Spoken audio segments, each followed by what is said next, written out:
Hi friends, I am welcoming you. Ketan Rawal के साथ biology में आपका स्वागत है। एंड आज का हमारा टॉपिक है generation and conduction of nerve impulses. तो एज यू नो बहुत ही इम्पोर्टेंट टॉपिक है ये, जनरेशन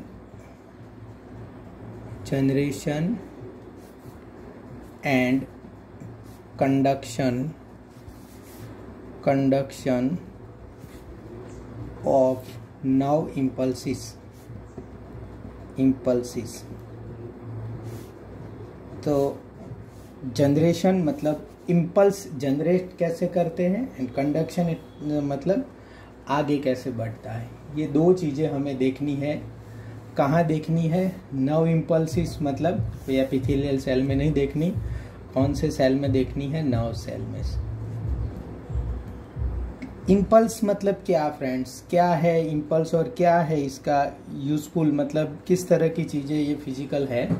जैसे कि ऐसे ये मैंने छुआ ना, तो ये माइंड को मेरे पता चला, तो ये पूरा जो प्रोसेस है उसको कहते हैं इम्पल्स। मतलब माइंड को यहाँ छुआ और माइंड को कैसे पता चला, एक कैस्केड इफेक्ट है जो यहाँ से होते हुए पूरे मेरे माइंड में जाएगी और माइंड में से फिर उसका रिस्पांस आएगा। देखो ये मैंने छुआ तो माइंड कोई रिस्पांस नहीं देगा, क्योंकि उसको पता है कि ये भाई अपने आप छू रहा है पढ़ाने के लिए, बराबर। अगर कोई अननोन छुएगा, मेरा अब ऐसे है और अननोन छुएगा तो क्या आएगा रिस्पांस? फटाक से ऐसे हाथ हट जाएगा। मतलब ये है। और आपने ये पेन अगर पढ़ी है और मैंने ये सोचा कि ये जो पेन है, जैसे कि ये पेन है, मैंने सोचा है कि ये पेन ऐसे ही है और ये ऐसे में छू और पेन एकदम ठंडी या एकदम गर्म निकले तो एक बार क्या हो जाएगा ये, तो ये क्या हुआ? रिस्पॉन्स हुआ। तो यहाँ पे जैसे कि ये सेंसरी न्यूरॉन है, सेंसरी न्यूरॉन ऐसे होते हैं, बराबर। ये सेंसरी न्यूरॉन है, यहाँ पे टच किया और ये जो है यहाँ पे ये समझो कि ये है गैंग्लिया, बराबर। तो यहाँ से फिर जो ये आगे जाएगा कि नहीं पूरा, बराबर। तो यहाँ पे किस तरह का सिस्टम होगा या इम्पल्स कैसे जनरेट होगा एंड कैसे आगे बढ़ेगा, वो हमारा आज का टॉपिक है। क्लियर हो गया? अब ये मैंने बार बार कहा है आपको कि जब भी आप नर्व सेल जाने तो दूसरे सेल को भी जान ले। तो ये नर्व सेल जो है, या उसको क्या करते हैं, उस सेल को पोलराइज्ड, क्या करना होगा हमें? पोलराइज। सेल को पोलराइज करना मतलब दो पोल बनाना, और दो पोल बनाना मतलब एक जगह पूरा पॉजिटिव चार्ज और एक जगह नेगेटिव चार्ज, मतलब ग्रेडियंट पे। ग्रेडियंट पे मतलब है, ये समझो कि ये ऐसे रोड है ऊपर और गाड़ी को आप धक्का मार मार मार मार मार के यहाँ तक ला दो ना, तो ये समझो कि ये पोलराइज कर दिया। फिर क्या होगा? फिर आपको कोई काम नहीं करना पड़ेगा। जैसे ही छोड़ोगे गाड़ी यहाँ पे आ जाएगी, जैसे ही यहाँ से छोड़ोगे गाड़ी यहाँ पे आ जाएगी। मतलब पोलराइज करना मतलब प्लस माइनस ये चीज़ करना है, बराबर। कि ये जो है चीज़ों को यहाँ तक लाना, तो फिर आपको कोई एफर्ट ना डालना पड़े। अब यहाँ पे जब सेल को आप पोलराइज करोगे तो बाहर प्लस हो जाएगा एंड अंदर जो है वो माइनस हो जाएगा।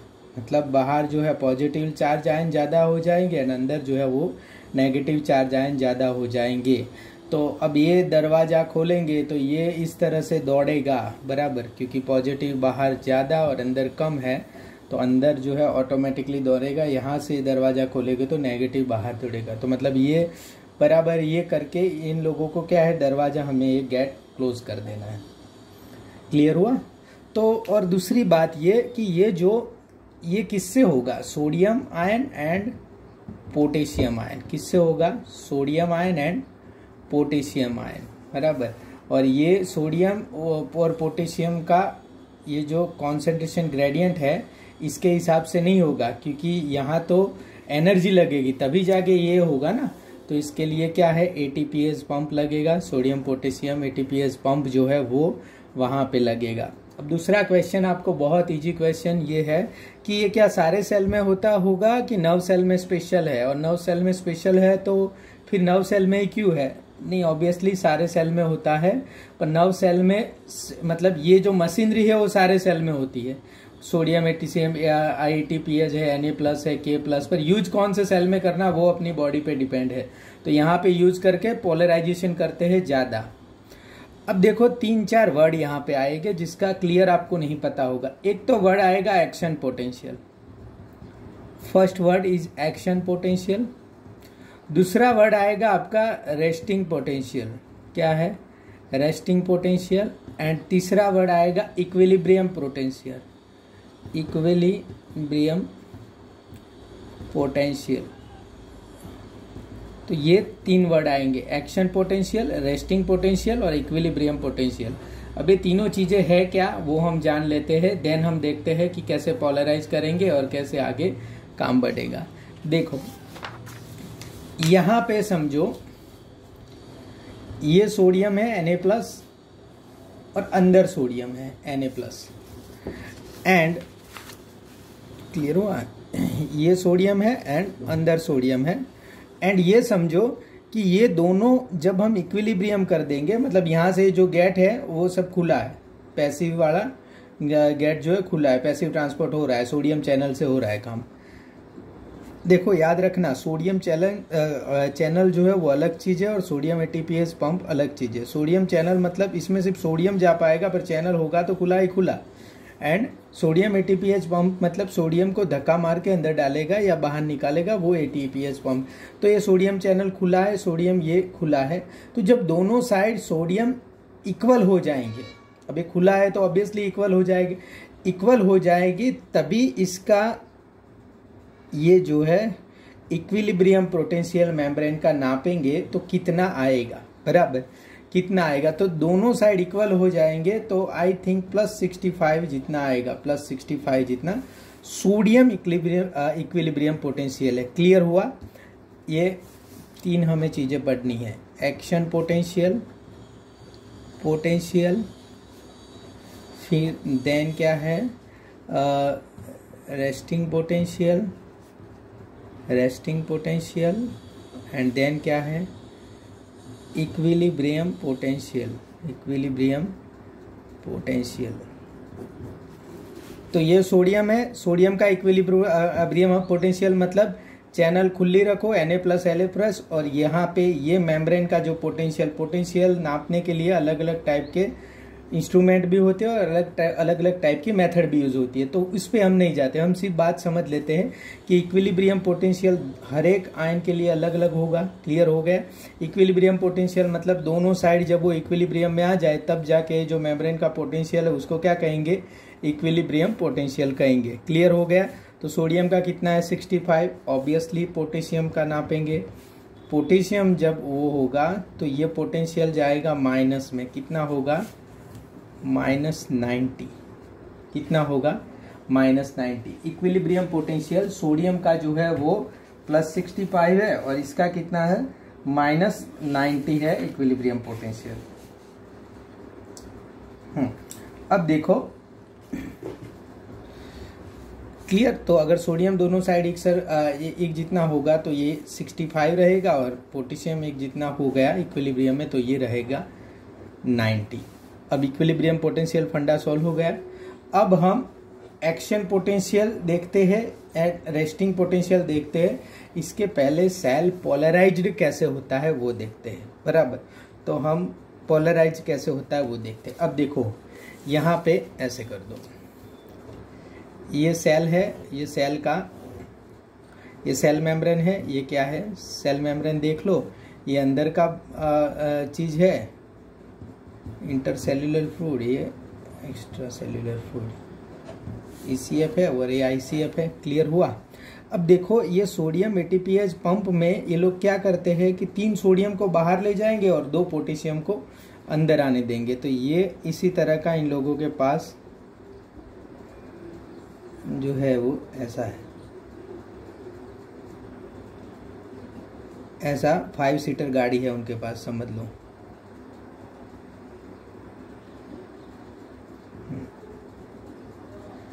तो 5 सीटर गाड़ी है उनके पास, पर यहाँ पे सोडियम के लिए 3 सीट है और पोटेशियम के लिए जो है वो क्या है 2 ही सीट है। K+ के लिए क्या है 2 सीट है। तो अंदर से सोडियम जाएंगे बाहर, पोटेशियम आएंगे अंदर। देखो पूरा प्रोसेस आपको तब पता चलेगा जब एक बार हम पूरा पढ़ देंगे। तो हम इतना पढ़ेंगे जितना जितना जरूरी है। देखो एक्शन पोटेंशियल, रेस्टिंग पोटेंशियल मैंने आपको अभी तक नहीं पढ़ा है। मैंने क्या पढ़ा है? सिर्फ इक्विलिब्रियम पोटेंशियल पढ़ा है। क्यों इसको अधूरा छोड़ के ये क्यों शुरू किया? क्योंकि ये फिर समझोगे फिर ये समझोगे। समझ में आया? तो तीन पार्ट में चीजें बहुत ही अच्छे से समझने के लिए तीन पार्ट आपको थोड़े बहुत समझने पड़ेंगे। देखो अब सोडियम एटीपीएस पंप शुरू हुआ, सोडियम एटीपीएस पंप शुरू हुआ तो ये क्या होता है पता है? कि जब ये यहाँ पे प्रोटीन होते हैं तो ये प्रोटीन Na+ वाले, अब Na+ जाके यहाँ कभी नहीं बैठेगा बराबर, क्योंकि यहाँ पे उसका ये जो बाइंडिंग पोटेंशियल है Na+ का वो ये इधर ही सेट होता है। तो Na+ जाके 3 जगह पे बैठेगा, 3 सीट पे। तो ये अब जाके जब ये खुलेगा चैनल तो ऐसे खुलेगा तो कैसे खुलेगा? ऐसे खुलेगा, समझो। खुलेगा तो ये ऐसे खुलेगा, 3 सीट हो गई ना? यस, यहाँ Na+ और ये जो है K+ ऐसे खुलेगा तो ये K+। अब देखो Na+ जब अंदर खुलेगा ना तभी बाइंड हो गए, और K+ जब बाहर खुलेगा तभी बाइंड हो गए। यहाँ से Na+ हो गए, Na+ अलग हो गए, तो अब है Na+ की एफिनिटी नहीं बनेगी और K+ जो है वो बाइंड हो जाएंगे। अब देखो अब सीधा फिर से क्या खुलेगा? ये बाहर की ओर खुला, क्लियर हो गया? ये बाहर की ओर खुला, अब अंदर की ओर भी खुलेगा, सेम टू सेम जो है वो अंदर की ओर खुलेगा, ये और ये। और देखो K+ भरा हुआ आया है और Na+ जो है वो अंदर की ओर जो है वो क्या है? खाली आया है। तो K+, तो 2 K+ अंदर, फिर यहाँ पे Na+ लग जाएंगे, Na+ बाहर।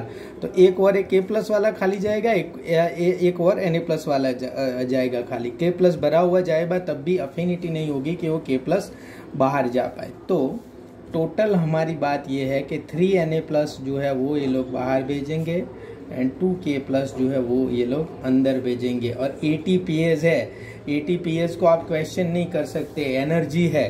अब आप जब बस में बैठोगे गवर्नमेंट बस में तो आप क्वेश्चन करोगे कि भाई बाहर बोर्ड लगा है अहमदाबाद का और आप क्यों यहाँ पे इस तरह पे आबू रोड लेके जा रहे हो, या कुछ भी ऐसे क्वेश्चन कर पाओगे।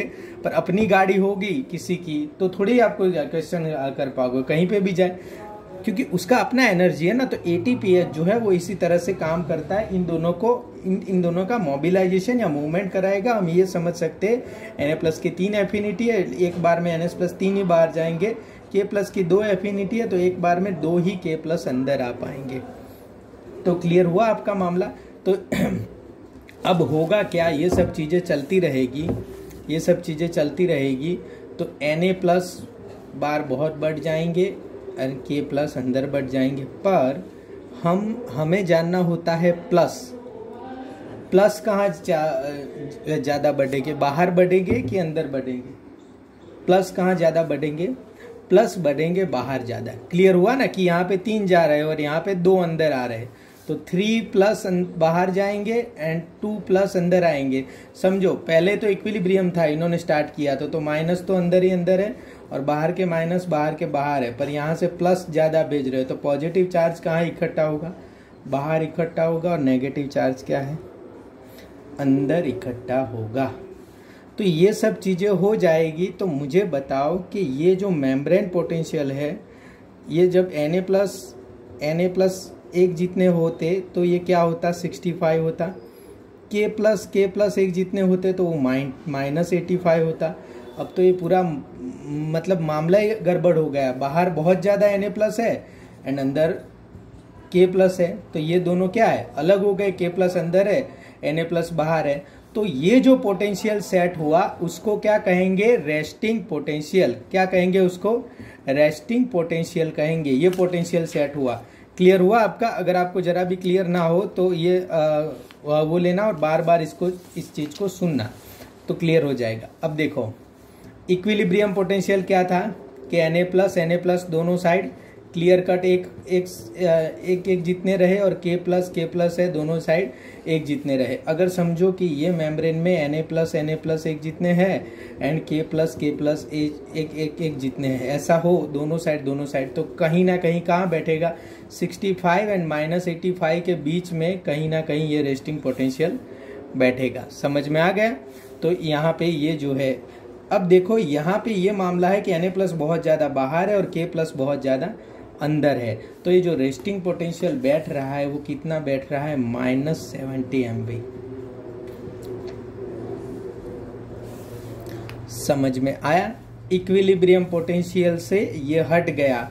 सोडियम बहुत ज़्यादा बाहर है तो सोडियम का इक्विलिब्रियम पोटेंशियल से तो बिल्कुल कम हो गया, K+ के इक्विलिब्रियम पोटेंशियल के पास है। बराबर। तो आपको ये क्वेश्चन पूछ सकते हैं कि भाई रेस्टिंग पोटेंशियल है वो किसके इक्विलिब्रियम पोटेंशियल के नज़दीक है और किसके इक्विलिब्रियम पोटेंशियल से दूर है। तो रेस्टिंग पोटेंशियल है वो क्या है, सोडियम के इक्विलिब्रियम पोटेंशियल से दूर है एंड पोटेशियम के इक्विलिब्रियम पोटेंशियल से नज़दीक है। तो -70 MV पे सेट हुआ।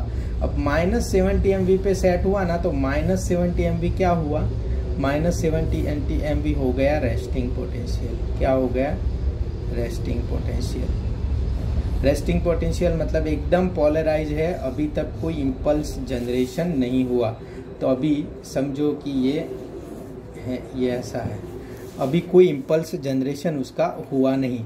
अब यहाँ ये समझो ये सेल का सरफेस है, यहाँ किसी ने टच किया, बराबर, यहाँ पे किसी ने टच किया तो -70 MV जो है ना, इसमें Na+ आएंगे। टच किया तो Na+ इनपुट होगा। अब मुझे बोलो -70 MV है हमारा रेस्टिंग पोटेंशियल, कोई टच करेगा तो Na+ अंदर आएगा, डन।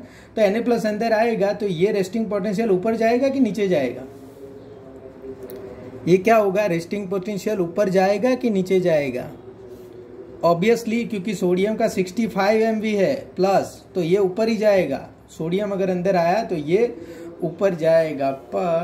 पर हमें टच महसूस कब होगा, जब ये इतना ऊपर जाए कि ये 60 तक ला दे।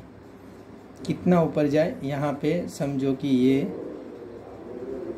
70 है, 60 है, इतना ऊपर जाए कि 60 तक ला दे। मतलब ऐसे कोई किसी ने हल्का आपको ऐसा टच किया जो आपको महसूस ही नहीं हुआ, आपको पता ही नहीं चला कि पता नहीं। पॉकेट मार लोगों को ये एक्शन पोटेंशियल का कैसे पता चल जाता है, वो जब टच करते हैं तो एक्शन पोटेंशियल जनरेट ही नहीं होने देते। वो उनको पता होता है, पता नहीं पता होता होगा कि नहीं, कि ये -70 से -60 ना जा पाए, हमें 65 तक मामला निपटा देना है। तो यहाँ पे आपको कोई टच करेगा और ये 65 तक जाएगा, तो फिर जो है वो एक्शन पोटेंशियल जो है 65 तक मामला जाएगा, तो आपको पता नहीं चलेगा। यहाँ 61 तक जाएगा तब भी आपको पता नहीं चलेगा। तब आपको पता चलेगा जब वो -60 जाए। क्यों? क्योंकि ये सोडियम चैनल जो है ये जो टच करेगी और खुलेगी तभी जब -60 जाएगा। तो ये -70 रेस्टिंग पोटेंशियल है और -60 क्या हो गया, -60 क्या हो गया, एक्शन पोटेंशियल। क्या हो गया, एक्शन पोटेंशियल। तो अब मेरी उम्मीद से आपको तीनों पोटेंशियल पता हो गए होंगे। इक्विलिब्रियम पोटेंशियल क्या होता है, रेस्टिंग पोटेंशियल क्या होता है, एंड देन एक्शन पोटेंशियल क्या होता है। इक्विलिब्रियम पोटेंशियल जो है वो सोडियम का अलग होता है, पोटेशियम का अलग होता है, वो आपने जान लिया। रेस्टिंग पोटेंशियल है, दोनों जब पोलराइज हो जाते हैं तब जो पोटेंशियल आता है रेस्टिंग पोटेंशियल है -70 MV होता है शायद, ये बराबर, मिलीवोल्ट।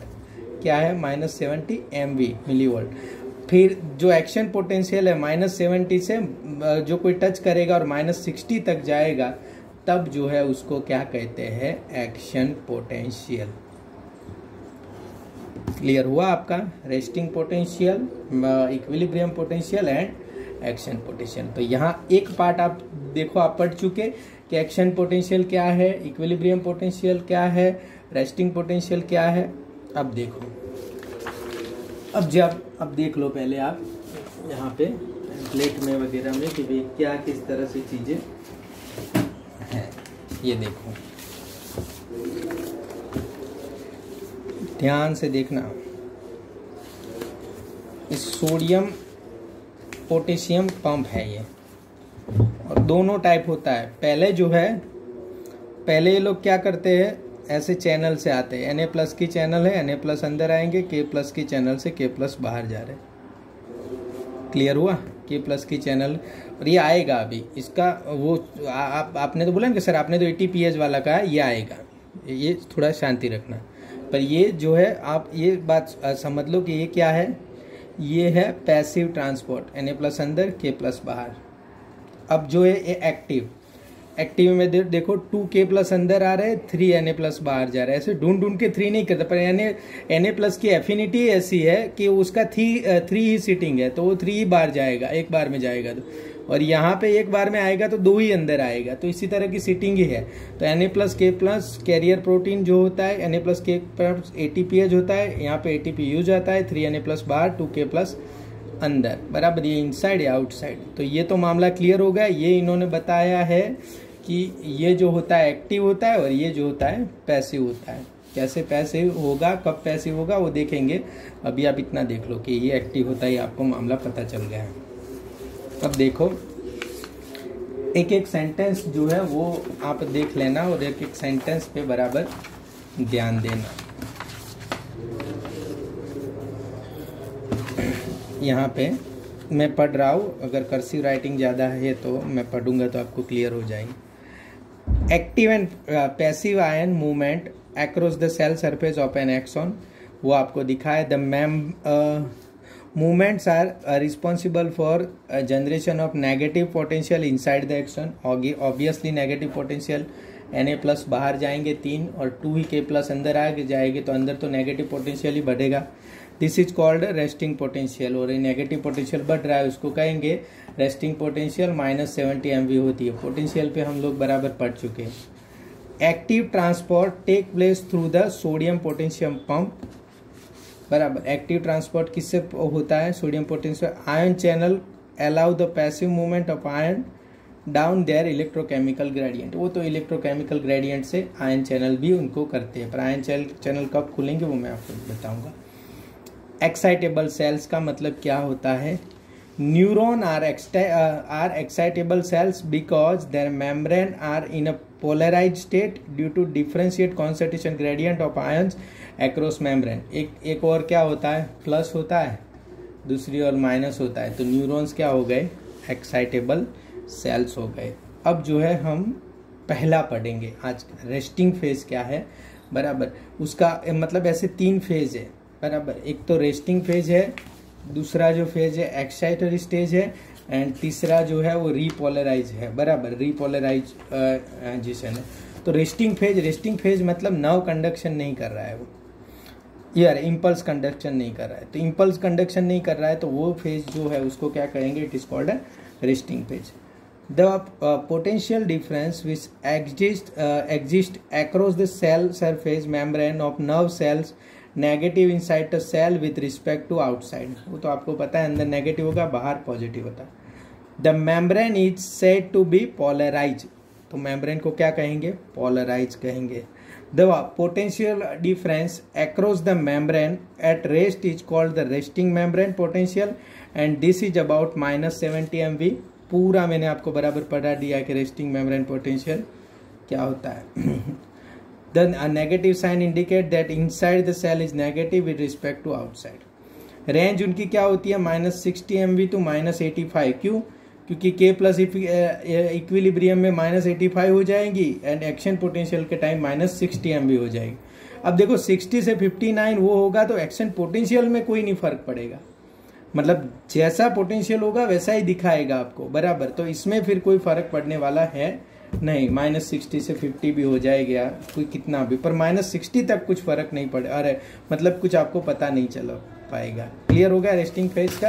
अब देखो ये लोग क्या कहते हैं, कई सेंटेंस इसमें ऐसे है जो आप एक बार एक्शन पोटेंशियल या एक्साइटरी स्टेज पूरा पढ़ जाओगे देन आपको पता चलेगा कि हाँ ये क्या मैंने कहना चाहते थे। तो ऐसे सेंटेंस देख लेंगे पर वो मैं आपको बता दूंगा।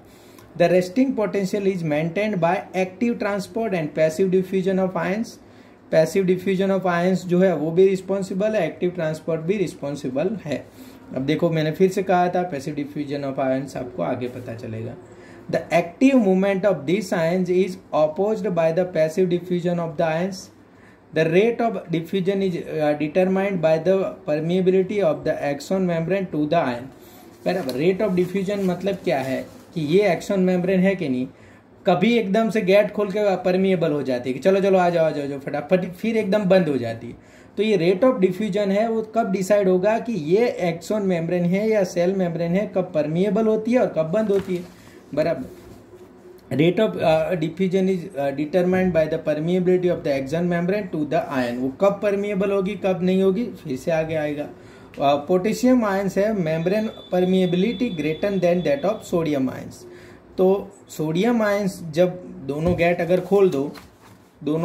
खोल दो कि भाई हाँ चलो सोडियम भी आ सकता है, पोटेशियम भी आ सकता है, तो ये पोटेंशियल का इक्विलिब्रियम फटाफट हो जाएगा, इसलिए चीज़ें माइनस में ज़्यादा रहती है। देखो बराबर, पोटेंशियल का इक्विलिब्रियम जल्दी हो जाएगा, सोडियम अपना काम जल्दी नहीं कर पाते, मतलब यहाँ से यहाँ आने में उनको देर लगती है, बराबर। तो और पोटेशियम को यहाँ से यहाँ आने में देर नहीं लगती, तो ये याद रखना, ये बहुत अच्छा एमसीक्यू बन पाएगा। Potassium ions have membrane permeability greater than that of sodium ions, therefore potassium ion loss from the axon is greater than sodium ion gain। तो इसलिए क्या है, जब यहाँ पे पोटेशियम आयन जाते हैं वो ज़्यादा चले जाते हैं, सोडियम आयन जो है वो कम आते हैं।